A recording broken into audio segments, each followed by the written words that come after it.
Magandang araw sa inyo mga lods. Ayan, panoorin niyo po ito. Ito po yung buong detalye ng pagdating ng ating mahal na presidente na si Apo Ferdinand Marcos Jr. Ngayong araw po gaganapin yung inauguration ng solar power pump dito sa Cabarruan, Quirino, Isabela. Irrigation project. So, ganda po. Site. The helicopters po na bumaba dito sa Atasco. Boss, tatas na official. Ayan po yung dalawang helicopter na bumaba.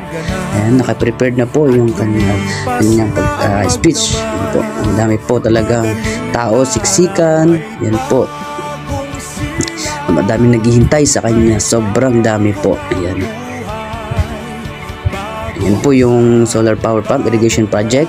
Napakahaba po, malaking tulong po yan dito sa ating probinsya. Thank you so much. Thank you po, mahal naming Pangulo President Marcos Jr. Ayan. Ang dami pong talagang gusto magpa-picture kanina sa kanyang video. Kumaway, shake hands, ganun po. Sumimakap.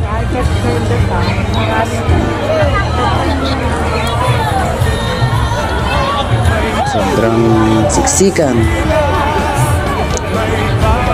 Yan po, itong ano na to, part na to is yan, tapos na at paalis na po siya. Thank you so much mga lods. Sana nakapunta rin kayo kanina at nakapag shake hands. Pero tayo hindi naman pinalad. Sobrang ano talaga, secured din at mahirap sumingit.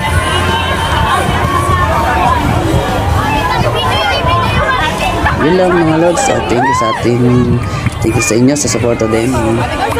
Sobrang nakakatuwa ang pagdating ng ating presidente dito sa Cabarruan, Quirino, Isabela. Tuloy-tuloy na ang bagong bansa.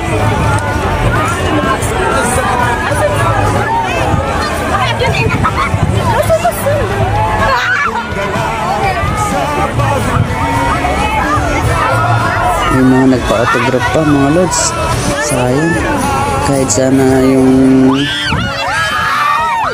damit natin, pinautograph natin. Ay, sayang talaga. Sana may susunod pa.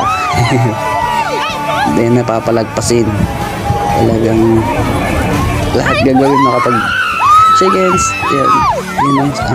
Si Congressman Sandro Marcos. Yan.